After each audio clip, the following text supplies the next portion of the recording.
Ibihe byiza kuri mwese mukomeje kubana natwe mu makuru y'uruhererekane n'ibiganiro tubategurira kuri uyu muyoboro gatanu kuri gatanu. Ni ku mutekano, politiki na diplomasi mu karere ka Afurika y'ibiyaga bigari, ku butaka bw'uburasirazuba bw'igihugu cya Kongo ndetse no hakurya y'inyanja ngari. Ni amakuru ndibuze kukubwira ibiri kubera mu ntara ya Tanganyika. Mwabantu birakomeye cyane.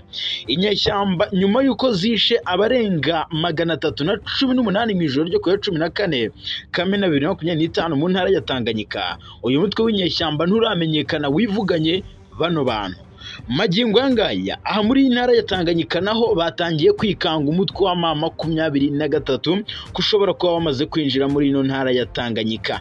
Ndakubwira ibyagiye bitangazwa na perezida w'inteko nshinga amategeko ya Repubulika ya Demokarasi ya Kongo Vital Kamerhe. Yatangaje amagambo akomeye cyane, ndetse amakuru aranavuga ko nyuma y'uruzinduko rwa minisitiri w'ingabo muri iki gihugu cya Repubulika ya Demokarasi ya Kongo Guy Kabombo Mandiavita yagiriye hano mu ntara ya Tanganyika, umutekano wahise uzamba. Rero ahangaha ibintu bikomeje kuba bibi cyane. Rero uyu Kamerhe yagiye asobanura ko rero mu mujyi wa Karemi usanzwe ari umurwa mukuru w'intara ya Tanganyika umutekano utifashe neza, ndetse umutekano ngo warushijeho kuzamba, aho mu birometero bigera kuri 300 ujya muri Moba ibintu bitoroshye cyane ahitwa Moba. Ndaza kandi kubabwira andi makuru akomeye cyane ari guturuka hano mu burasirazuba bwa Repubulika Iharanira Demokarasi ya Kongo muri teritwari ya Rubero. Inyeshyamba zikomeje kwivugana benshi. Umutwe w'iterabwoba ADF NALU ukomeje gukora ibikorwa by'ubugizi bwa nabi.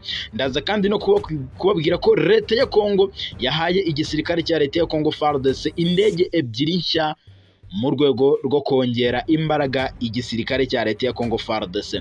Ni umuhango wabereye mu murwa mukuru i Kinshasa, uyoborwa na minisitiri w'intebe wungirije akanaba na minisitiri w'ingabo, ari kumwe n'umugaba mukuru w'ingabo hamwe n'abasirikare bakuru batandukanye mu ngabo za leta ya Kongo FARDC. Izi ndege FARDC yahawe ndetse ni indege bivugwa ko ngo zifite amateka akomeye cyane mu bijyanye ngo no kuba zagaba ibitero ndetse no kuba zakifashishwa mu bijyanye n'ibya gisirikare. Magingo yanganda za kubwira izi ndege icyo zizaniwe ndetse naho zaturutse magingo yangaya. Ndaza kandi kukubwira byinshi bitandukanye bikomeje kugenda bigarukwaho. Kinshasa, inteko nshinga amategeko ya Repubulika ya Demokarasi ya Kongo yemereye ubushinjacyaha kugeza minisitiri wa justice cyangwa ubutabera mu rukiko magingo aya. Ibi rero inteko nshinga amategeko yamaze kubyanzura. Constantin Mutamba agiye kugezwa mu rukiko ku byaha aregwa, harimo no kunyereza miliyoni 19 z'amadolari y'Amerika zari ziteganyirijwe kubaka gereza ya Kisangani mu ntara ya Shopo.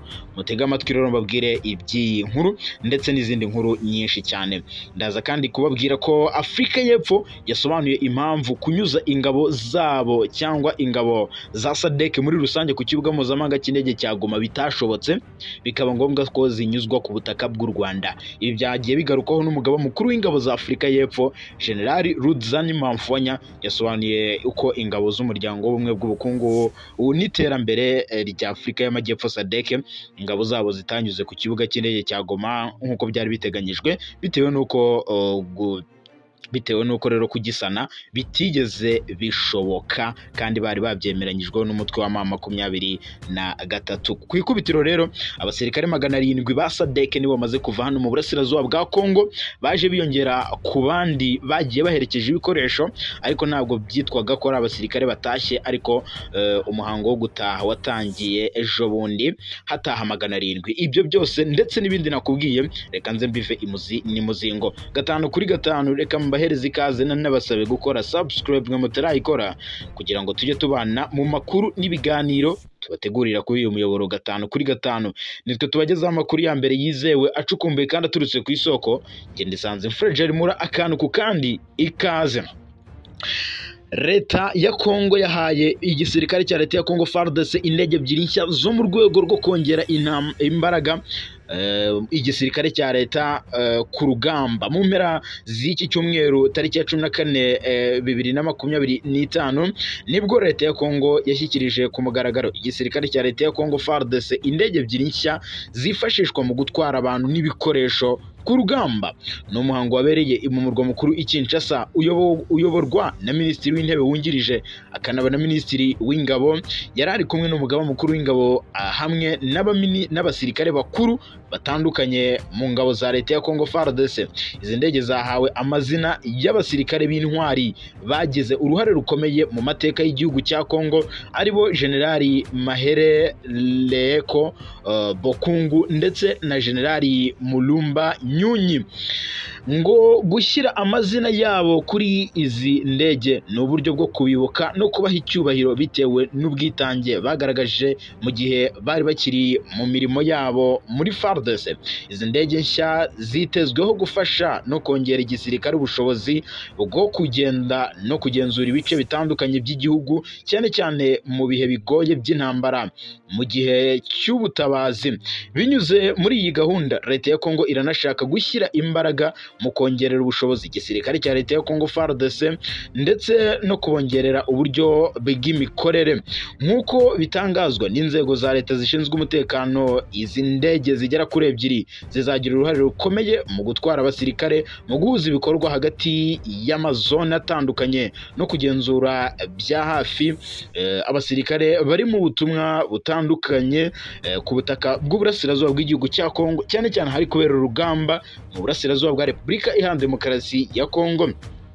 Ibi bikorwa kandi biri mu rwego rwo kugira ngo batange umurongo wa gahunda ndende ya Minisitiri Guy Kabombo Mandiavita uyoboye Minisiteri y'Ingabo ya Repubulika ya Demokarasi ya Kongo, aho mu minsi ishize uyu muyobozi yatangaje ko agiye gutangiza imishinga minini igamije kongerera ubushobozi, imbaraga ndetse n'ubushobozi ingabo za leta ya Kongo FARDC kugira ngo zikomeje guhangana n'umwanzi mu burasirazuba bwa Repubulika ya Demokarasi ya Kongo. Iyi mirimo harimo gusana no kuvugurura ibikorwa remezo bya gisirikare no kongera umushahara w'abasirikare, gusubiza ku murongo ubwato n'abasare b'abasirikare ndetse no gukorera mu mazi, ubwo ni abamarine, kubongerera ubushobozi ndetse no kubaka ibigo bishya bya gisirikare mu bice bitandukanye. Minisitiri Guy Kabombo Mandiavita yanagaragaje ubushake bwo guteza imbere imibereho y'imiryango y'abasirikare mu rwego rwo kubaha icyizere no kongerera ubushake bwo gukorera igihugu. Ibi byose biragaragaza impinduka leta ya Kongo iri gushyira mu bikorwa byo mu rwego rwa gisirikare, kubongerera ubushobozi ndetse no kubongerera ubushake kugira ngo bakomeze guhangana bikomeye cyane n'ibibazo by'umutekano muke mu burasirazuba bwa Repubulika ya Demokarasi ya Kongo, aho ibice byinshi bikomeje kwigarurirwa na M23. Mbere yuko nerekeza ku kibuga cy'imirwano ndetse na byinshi biri kubera mu ntara ya Tanganyika, ivumbi ryatumutse, umuriro watse, ibintu byakomeye hariya mu ntara ya Tanganyika. Reka mbanze babwire ko inteko nshinga amategeko ya Repubulika ya Demokarasi ya Kongo yemereye ubushinjacyaha kugeza Minisitiri wa Justice Constantin Mutamba mu rukiko. Inteko nshinga amategeko ya Repubulika ya Demokarasi ya Kongo yemereye ubushinjacyaha bukuru kugeza Minisitiri w'ubutabera Constantin Mutamba mu rukiko rusesa imanza kugira ngo aburanishwe icyaha cyo kunyereza miliyoni 19 z'amadolari y'Amerika zari ziteganyijwe kubaka gereza ya Kisangani mu ntara ya Shopo. Iki cyemezo cyafashwe binyuze mu itora ryabaye ku ya 15 Kamena 2025 mu badepite 363 bitabiriye iri tora, aho 322 batoye banemeza ko dosiye ya Minisitiri Mutamba igezwa mu rukiko. 29 nibo babyanze, abandi 12 bayifata. Inteko nshinga amategeko yari yiherutse kandi gushyiraho komisiyo yihariye yo gusuzuma dosiye ya Constantin Mutamba ubwo yamuhataga ibibazo asobanurira inteko nshinga amategeko aho izi miliyoni 19 z'amadolari y'Amerika zari zigenewe kubaka gereza ya Kisangani, aho zayoberejwe kuri konte y'ikigo cya Baringa aboneraho gusaba imbabazi. Ibi bigo rero by'abaringa byoherejweho zino miliyoni nibyo Constantin Mutamba yari yarishyiriyeho.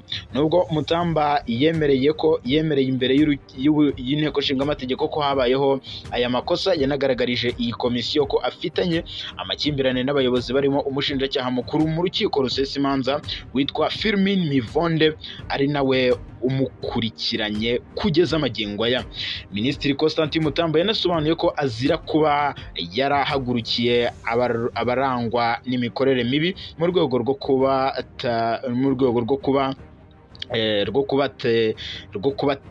kubatera icyumvirizo cyangwa ngo kumenya imikorere yabo muri guverinoma kuva muri Gicurasi rero 2024, ndetse uyu mushinjacyaha Mivonde ngashaka kwihorera kuri Constantin Mutamba, niyo mpamvu ngari kumugaraguza agati. Uyu muyobozi yanavuze ko rero inzu y'ibihumbi 900 y'amayero Mivonde ngo yaguze mu Bubiligi ngagikorwaho iperereza, bityo ko umushinjacyaha mukuru nta bubasha afite bwo kumukurikirana.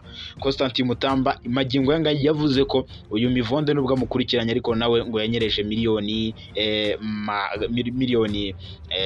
yanyereje 900 by'amayero.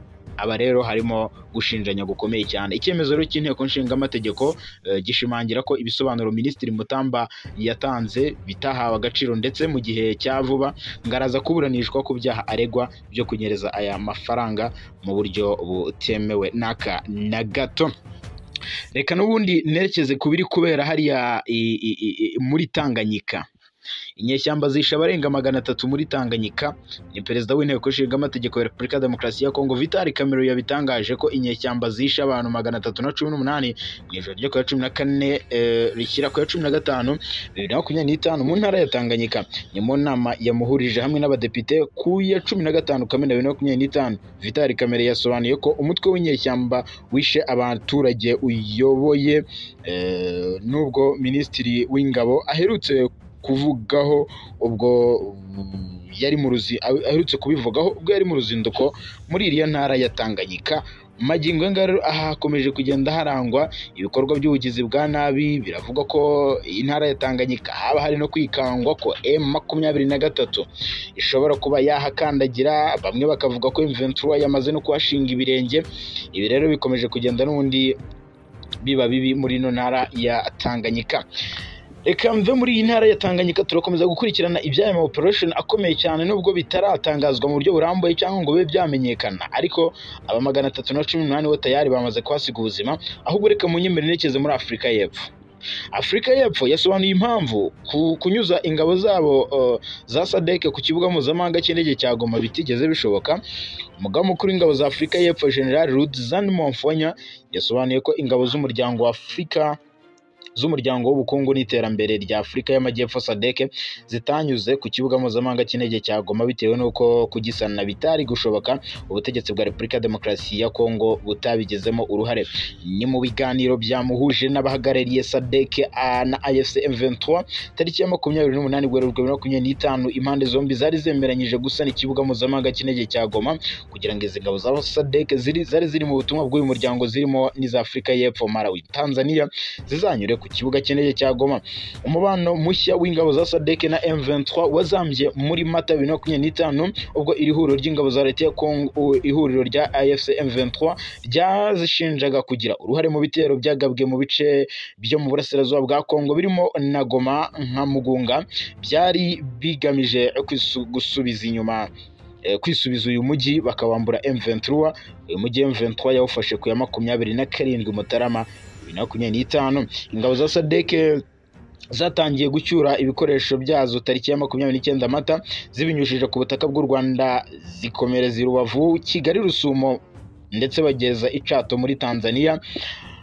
Nyuma rero yo kwakira icyiciro cya kabiri cy'abasirikare ba Afurika y'Epfo bahoze mu butumwa bwa SADC, General Rudizan Monfonya tariki ya 15 Kamena yasobanuye ko nubwo uyu muryango wa SADC na ASM 23 byari byaremeranyije gutunganya no gusana ikibuga mpuzamahanga cy'indege cya Goma, byagaragaye ko bidashoboka, leta ya Kongo itabigizemo uruhare.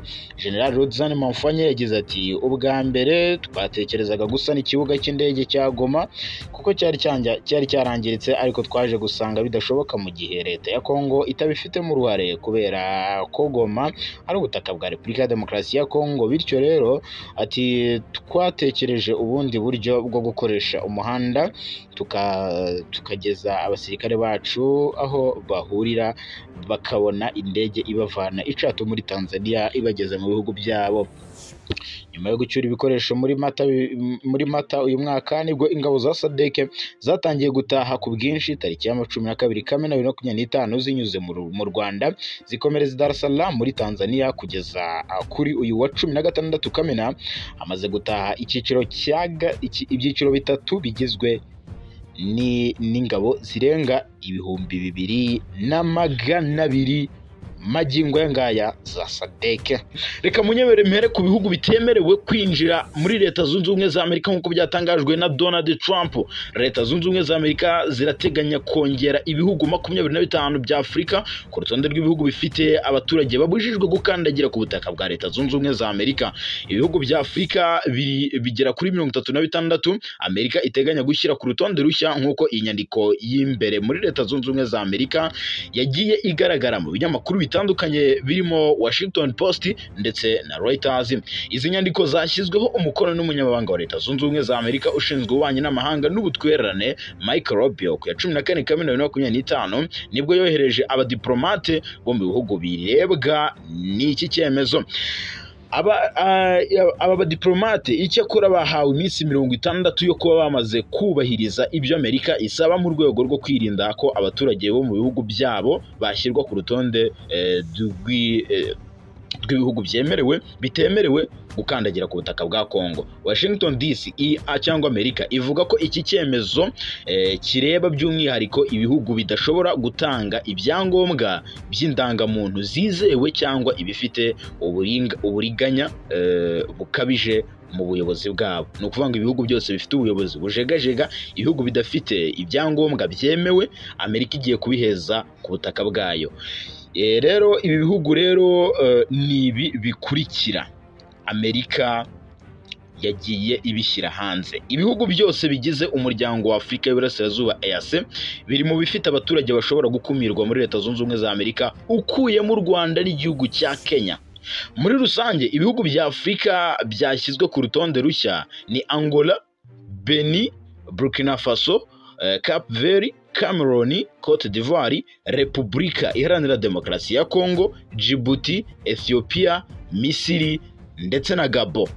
Birimo kandi na Gambia, Ghana, Liberia, Malawi, Mauritania, Nigeri, Sao Tome Principe, Senegal, Sudan y'Epfo, Tanzania, Uganda, Zambia utibagiwe na Zimbabwe. Mu ntangiriro z'uku kwezi kwa Kamena Amerika nibwo yasohoye urutonde rw'ibihugu 12 bifite abaturage babujijwe gukandagira burundu mu rwego rwo kurinda ibyihebe by'abanyamahanga ko byakwinjira ku butaka bwa Amerika. Ni ibihugu kandi birimo Afghanistan, ubwo ni ku yindi migabane uteranyijeho nyine n'ibiri ku mugabane wa Afurika byose hamwe ni 12 kuko bivuga ko ari byo ngo bihugu bifite imitwe y'ibyihebe ishaka kwinjira muri Leta Zunze Ubumwe za Amerika. Ibi nabyo byakumiriwe, harimo Afghanistan, harimo Chad, harimo Congo Brazzaville, harimo Guinea Equatoriale, harimo Haiti, harimo Iran, harimo Libya, harimo Somalia, Sudani ndetse n'igihugu cya Yemen.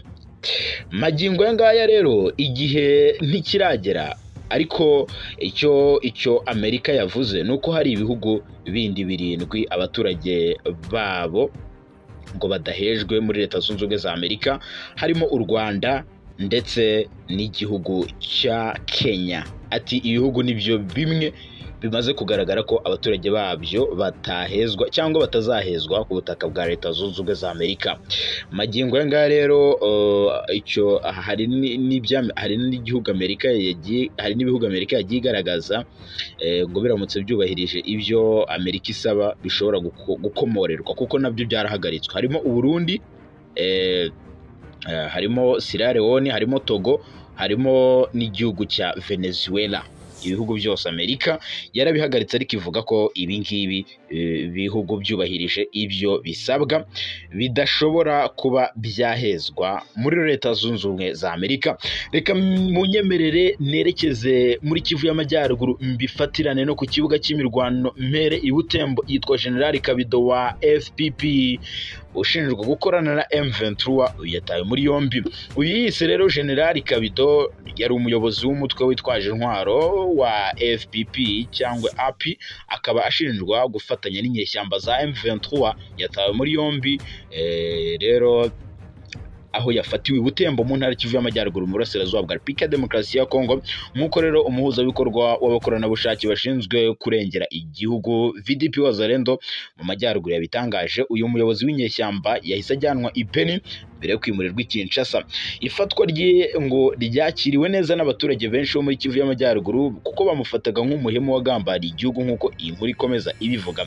Bamwe rero mu baturage cyane cyane aba Rucuro barahamya ko kuva iyi ntambara y'ubushotoranyi yatangira, General Kabido yakekwagaho gukorana n'inyeshyamba za M23, bikanavuga ko yaba yarorohereje M23 gufata ibice birimo Bunagana, Rucuro Centre, Kanyabayonga kugira ngo ngabone amafaranga. Wahoze rero ari umufasha w'ingabo za FARDC mu kurwanya M23. General Kabido izina nyaryo akaba ari Kasereka Kansiano yatunguye rubanda atangaza ku mugaragaro ko ashyigikiye M23 ku itariki ya 7 Werurwe 2025. ni mu itangazo ryashyizweho umukono n'umuvugizi we Augustin Darwin. Igisirikare cya Kongo cyahise cyamagana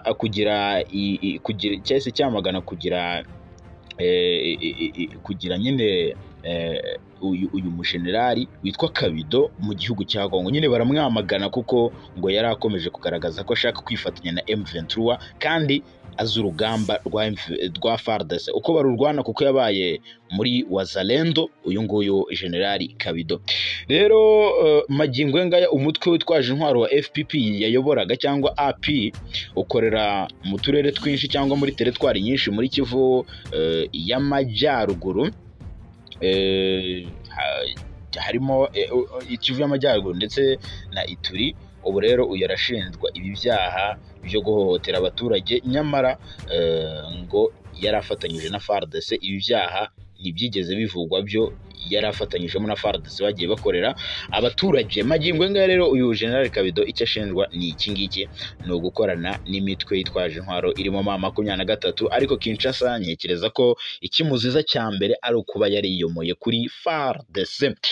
Reka munyemere kandi mbere ko nekeza ku kibuga cy'imirwano babwire ko umukuru w'umutwe witwaje intwaro ngo yishe abantu 318 mu ijoro ryo kuwa gatandatu tariki ya 14 Repubulika ya Demokarasi ya Kongo. Hano hiciwe abantu benshi nyuma y'igitero bagabweho n'umwe mu mitwe yitwara nka gisirikare ikorera muri iki gihugu. Amakuru y'ubwicanyi yatangajwe na perezida w'inteko ishinga amategeko ya Kongo Vital Kamerhe ubwo ku munsi w'ejo yasabaga abadepite bagize inteko ishinga amategeko gufata mu mugongo abishwe. Vital Kamerhe yavuze ko buriya bwicanyi bwabereye ahitwa Moba mu ntara ya Tanganyika. Yagize ati aha imoba hari amakuru y'umutwe witwara nka gisirikare uhatuye ndetse ngo wishe abaturage benshi mu ijoro ryo kuwa gatandatu rishyira ku cyumweru. Ngo uyu mutwe twaje intwaro wishe abantu 318 bishwe, hanyuma imidugudu ihungamo abaturage kubera ubwicanyi. Ni amakuru rero ni amakuru yagiye asakara mu nteko ishinga amategeko ya Repubulika ya Demokarasi ya Kongo atangazwa na Vital Kamerhe. Uyu Vital Kamerhe ntiyigeze asobanura birambuye umutwe witwara nka gisirikare wishe aba bantu uwo ari wo, gusa yasobanuye ko ubu bwicanyi bwakurikiye uruzinduko rwa Minisitiri w'Ingabo wa Kongo aherutse kugirira muri Tanganyika. Minisitiri w'Ingabo za Kongo agatunga agatoki rero imwe mu mitwe ikorera muri iyi ntara ya Tanganyika.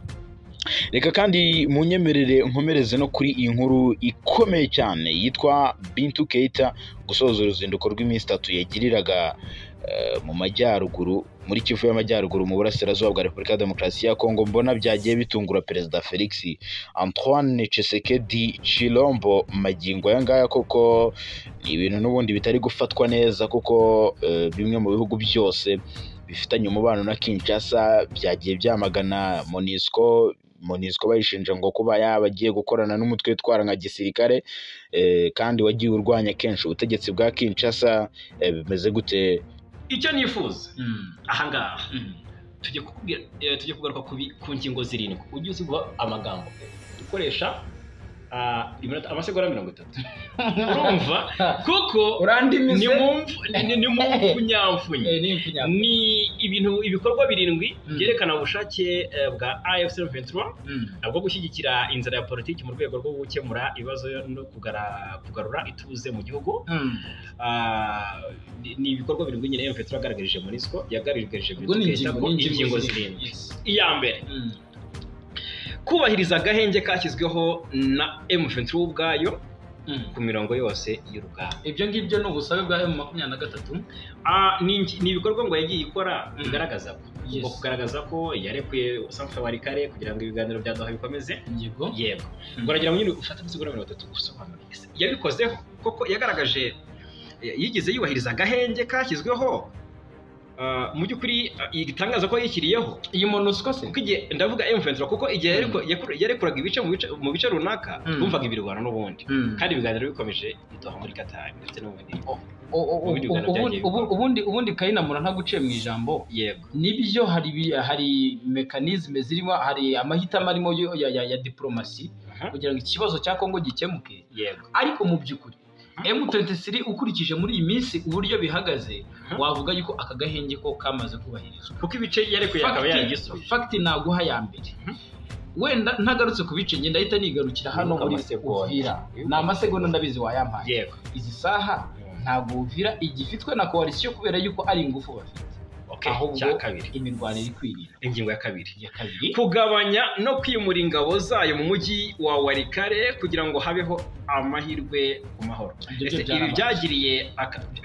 byagiriye akamaro abaturage ba Warikare? Byarabaye cyane. Byagize iyihe impact cyangwa se byagize ubuhe musaruro ku baturage ba Warikare? Ikiriho ngira ngo wibuke M23 ikiva muri Warikare, bagaragaje baravuze bati tuvuye muri Warikare mu buryo bwo kujya twubahiriza agahenge.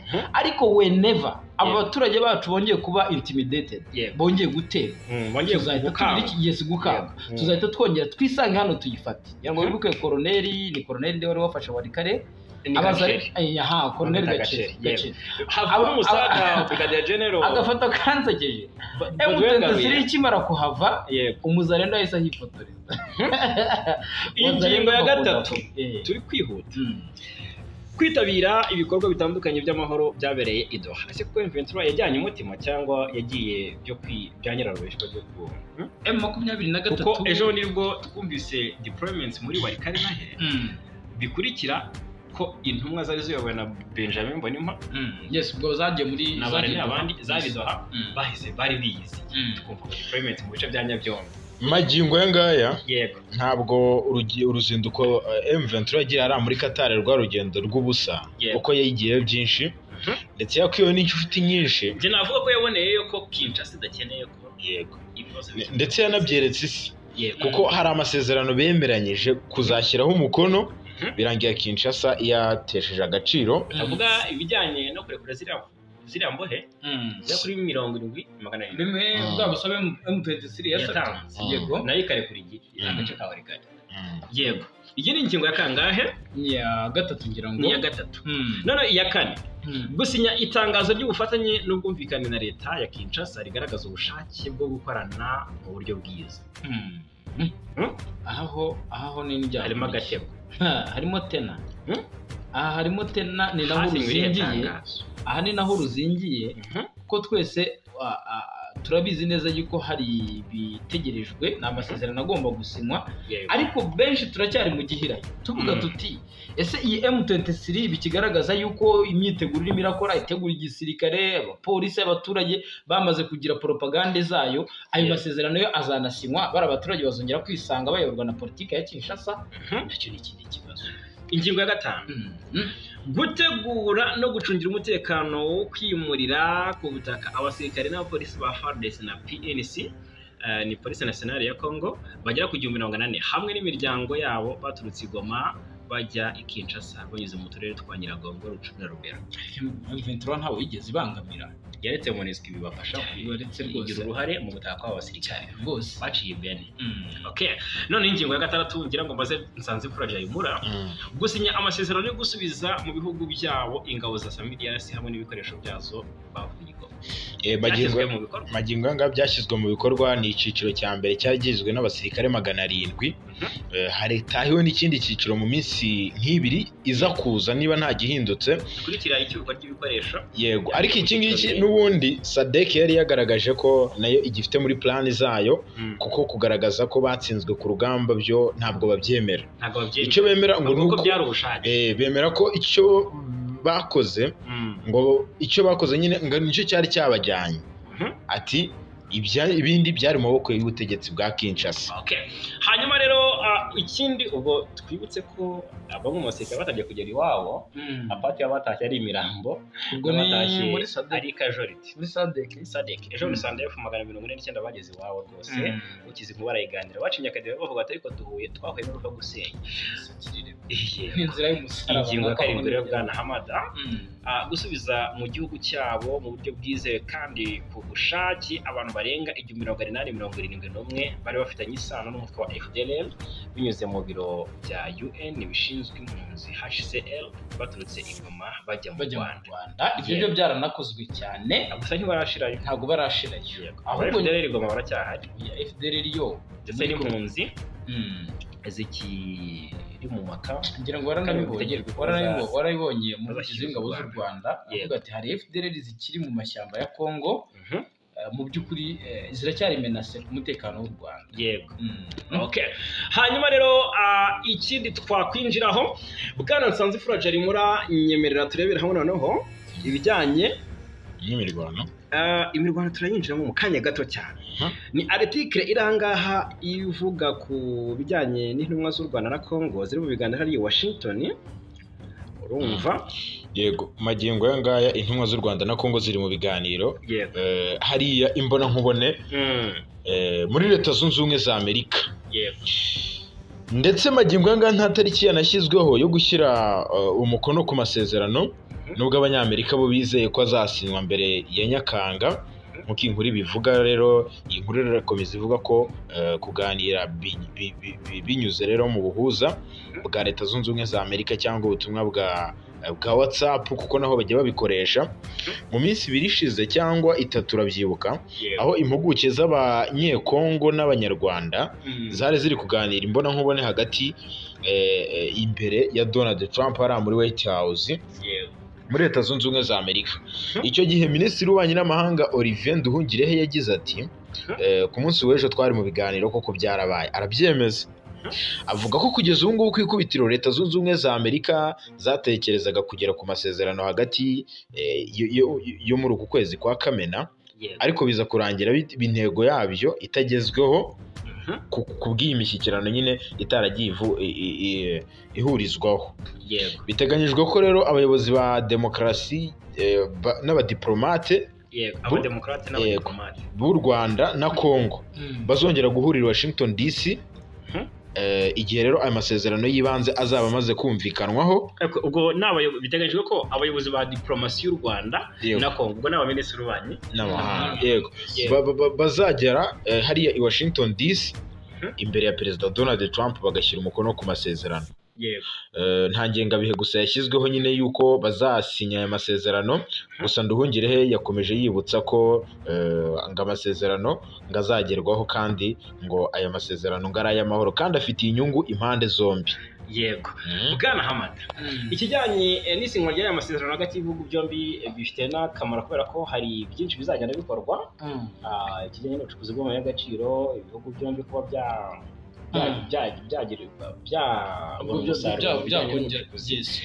kubera ko byari byavuzwe ku Rwanda habayeho gusinya amasezerano, habaho ko amabuye ya Congo yatunganyirizwa mu nganda zitunganya amabuye y'agaciro mu Rwanda. Hari urugomero rwa Rusizi ya gatatu yego byagirira n'akamaro igihugu cy'u Burundi kuko nacyo gikoraho. Urabibona ute aya masezerano hakwiye kuzamo agatotsi cyangwa buri ruhande rurabona inyungu? ntaguciye mu ijambo, yego ni amasezerano njye mu mboni zanjye ndi kubona yuko nibyo hagati y'igihugu cya Kongo n'igihugu cy'u Rwanda mu by'ukuri harimo ikibazo cyane ko harimo gushinzanya. Kongo ishinja u Rwanda yuko rutera inkunga y'M23, u Rwanda narwo rukavuga yuko Kongo ari umubyeyi muri batisimu wa FDLR. Yego uko gushinja ko ari abajenosideri basize bayoboye u Rwanda cyane. Ibyo nta nubwo wabishidikanyaho cyane, ariko mu mboni zanjye nibyo aya masezerano ndabisesengura mu buryo buri kote economique tuko buri buze butanga ari buze atanga igisubizo muri kote politique. Kuko uyu munsi turimo turabona M23 iracyakomeje wakomeje kuvuga ko Amerika ihagaze. Of course ibyo nta wabishidikanyaho, ni amasezerano kuko uyu munsi iyo turebye ingufu Amerika iri gushyira muri aya masezerano ndetse iyi ntambara igiye kumara hafi imyaka 3 irwana. Amerika suko itarizi impamvu bwite y'iyi ntambara, ariko mu gihe habayeho yuko Perezida Kisekedi agaragaje yuko mu by'ukuri yifuza support ya Amerika nayo ikavuga iti ntabwo twifuza kuza gutwara zahabu ya Kongo iriho amaraso, nuko ibibazo bibateranya n'u Rwanda cyangwa se n'ibyo bibazo bituma niyo mirwano iba bigomba kuba bidahari. Simply Amerika Kongo imaze kwemera yuko mu by'ukuri ishobora kuba yakemera kuganira n'u Rwanda, nibwo twabonye influence ya Amerika izamo. Bivuze ngo rero bizatanga igisubizo kiri economic kuruta uko kizaza kiri politiko.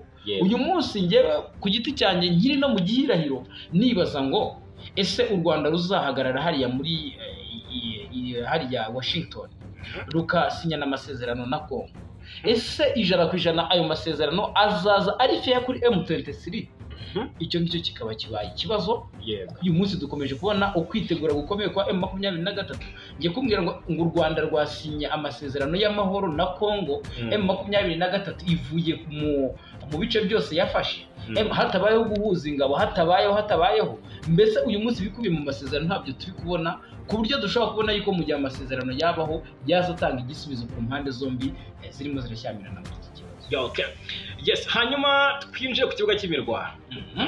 Ku kibuga cy'imirwano byadogera hano igihe bitazadogera muri Kivu y'Amajyepfo, abwo ni za Uvira. Imirwano iri kubera muri Uvira hari kwitegura, ntabwo nshaka tubigarukaho kuko abantu bacu batuye ati nyaboneka mujye muduha amakuru ahari koko iby'agateganyo ari gihe ntabwo bagira ngo tubabwire, ntabwo bifuza ko tubabwira iby'agateganyo amakuru magingo ngaya iby'agateganyo nibo bishaka magingo ngaya igihari muri kunatera icyumvirizo akamenya gahunda ihari yahitagaza batese kwitakoza ese za Uvira none se tubabwira ibyabaye muri Kivu y'Amajyepfo. Gusa icyo bamenya Uvira wenda n'abaciye mu ijambo nuko ahitwa ku ndondo ya Rurambo. Abarundi bafunze yaturutse Kavimvira icyo wamenya Uvira nuko ahitwa ku ndondo ya Rurambo. Ni kimwe mu gice gikomeye cyane hano muri Uvira. Yego kirimo ingabo nyinshi za M23 nkuko mva ngo za Mwimana gushi. Kirimo ingabo nyinshi za M23 n'ubu zikideployingwamo ndetse n'ibikoresho bikaze.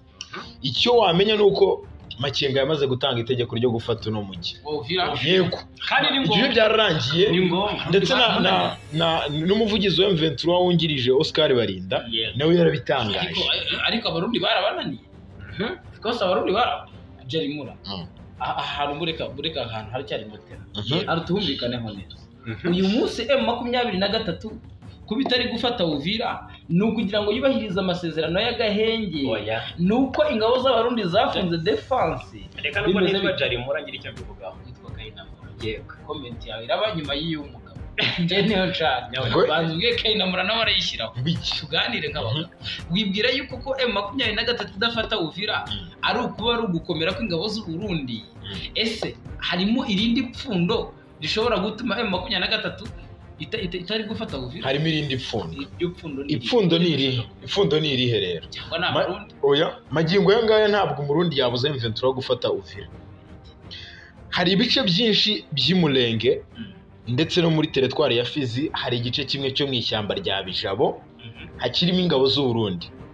Magingo yanga M23 kiri kurwana nabo nacyo no kumaramo cyangwa gukuramo izi ngabo z'u Burundi ziri mu ishyamba rya Bijabo, kuko basize inyuma izo ngabo z'u Burundi ntabwo teritwari bakizera kuyifata, kandi nabo ntabwo bakora iryo kosa ryo gusiga umwanzi inyuma bakavansa imbere.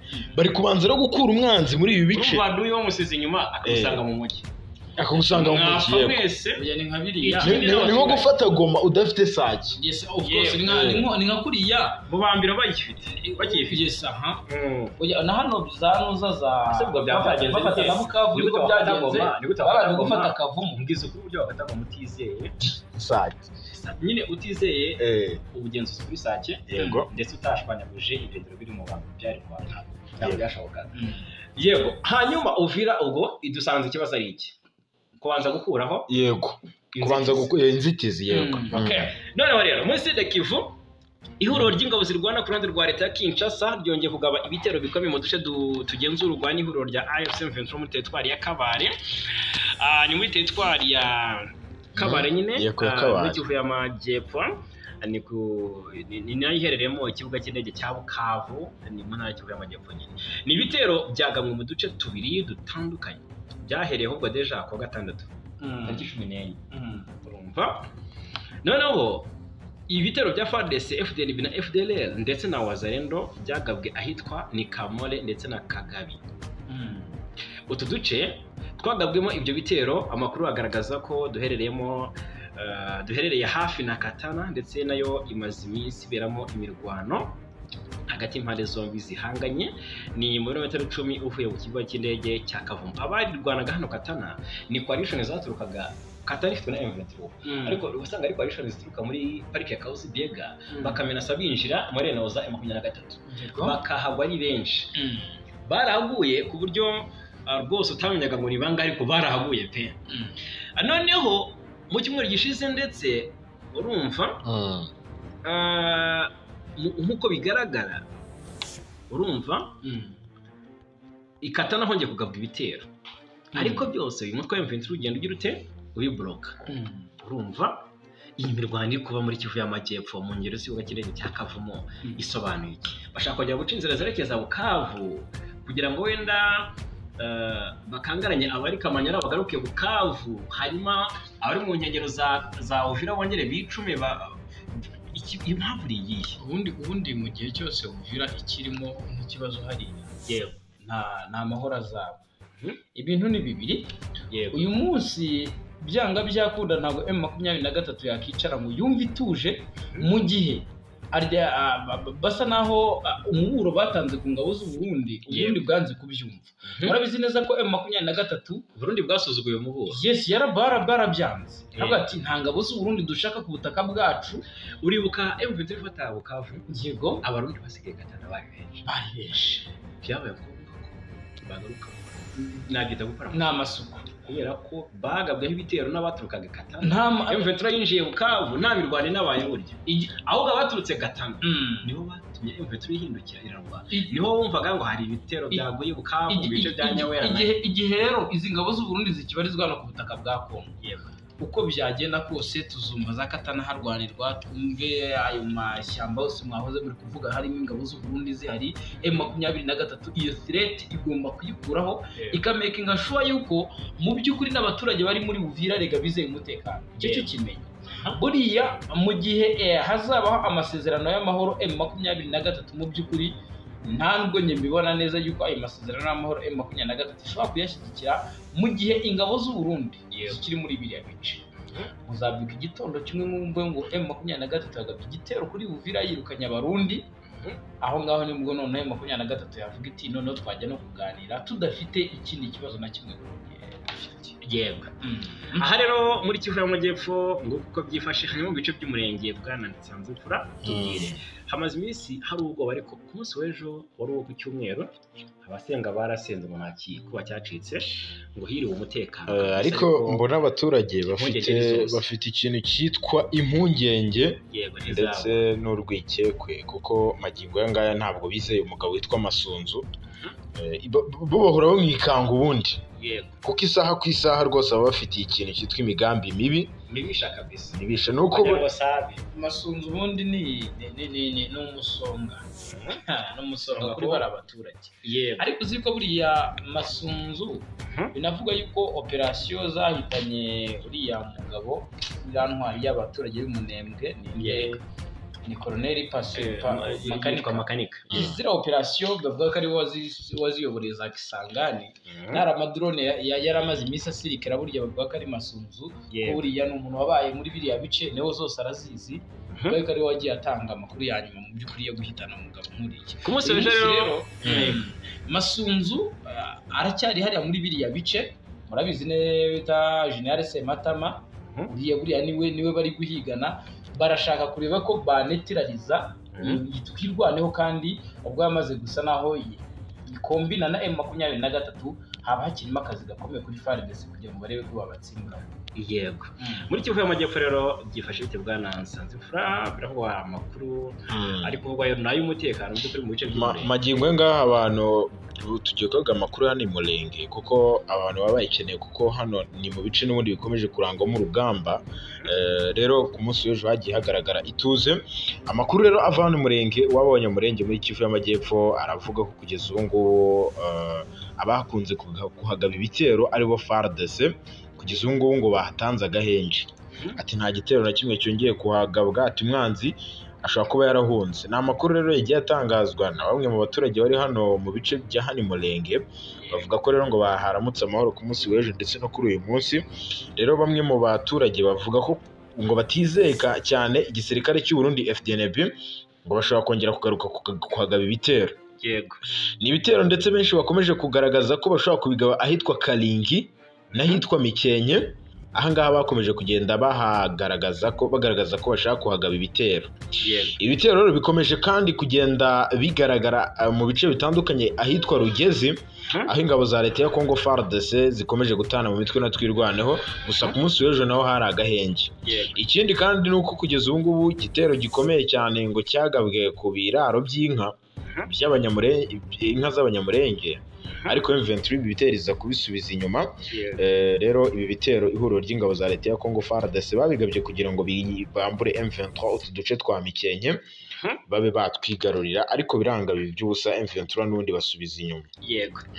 Yes, hanyuma indi nkuru iri kugenda itangazwa hirya no hino ni inkuru ituruka hitwa Ilubero. Uyu mwari utaya agahinda, umubare ni munini bwana Nsanzimfura. Umubare munini kabisa gwerekanye nkubite mbangura unatubwire nawe yego iyo mibare yiriya mpanuka y'ubwato. Mu bigaragara umwaka urihiritse inyeshyamba zo mu mutwe wa ADF zirwanya ubutegetsi bwa Uganda zigabye igitero simusiga Imaikengu ni muri groupement ya Bapele mu majyaruguru ya Rubero ni muri Kivu y'Amajyaruguru muri Repubulika ya Demokarasi ya Kongo. Societe civile yo muri ako gace itangaza ko nyuma y'icyo gitero imibare y'ubwicanyi yakomeje kuzamuka ndetse no gukwirakwira mu miryango myinshi itandukanye, aho ababaruye byibuze abantu barenga 150 bamaze gupfa mu gihe cy'umwaka umwe. Fiston Kabuga ni perezida wa Societe civile ya Njiapanda Mangurejipa avuga ko ubwo bwicanyi bwatangiye tariki 12 Kamena umwaka ushize ubwo ADF yateraga Maikengu uri muri groupement ya Bapakombe igahitana abantu 43. Uwo ni wo munsi wari itangiriro ry'ubwicanyi bwahitanye abasaga 150 mu gihe cy'umwaka umwe gusa. Ihohoterwa no kugirirwa nabi mu duce dusaga 20 two y'ivangura ry'amaraso ryakomereje no mu yindi midugudu isaga 20 yo muri teritwari ya Rubero. Kabunga avuga ko guhera ubwo ibitero by'inyeshyamba byakomeje gufata indi ntera, abaturage baricwa abandi baburirwa irengero n'imitungo yabo igasahurwa. Ibyo bitero rero byibasiye cyane cyane abaturage basanzwe batuye mu duce dutandukanye two mu majyaruguru ya Rubero, aho bamwe bahisemo guhunga abandi bagahitamo kubaho mu bwihisho. ni mu gihe abantu barenga 1,500 bamaze kugwa muri ibyo bitero, hari n'abandi batabarika bamaze guhunga ingo zabo, bamwe bajya mu mashyamba abandi bashakisha ubuhungiro mu bindi bice by'igihugu bitarimo imirwano. Ibi bikorwa bya ADF bisigaye bifatwa nk'intambara irimo gukorerwa abaturage b'inzirakarengane, abaturage basigaye batinya no kunyura mu mihanda rusange kubera gutinya guhura n'abicanyi muri teritwari ya Rubero. Sosiyete sivile yagaragaje impungenge z'uko leta ikomeje guterera agati mu ryinyo kuri iki kibazo nk'uko Kabuga bitangaza, ngo kuko abaturage bamaze kurambirwa amagambo, bifuza ibikorwa bifatika byo kugarura amahoro. Yagize ati abaturage bategereje kubona leta ikora ibintu bifatika, bakeneye kubona abasirikare babacungira umutekano, bakabona ituze, amahoro n'icyizere cy'uko batongera kwicwa nk'inyamaswa. Imiryango iharanira uburenganzira bwa muntu ndetse n'abaturage ubwabo bakomeje gusaba leta Kinshasa kongera ingufu mu bikorwa byo kurwanya ADF, gutabara abaturage no gusubiza icyizere cy'umutekano mu gace ka Rubero.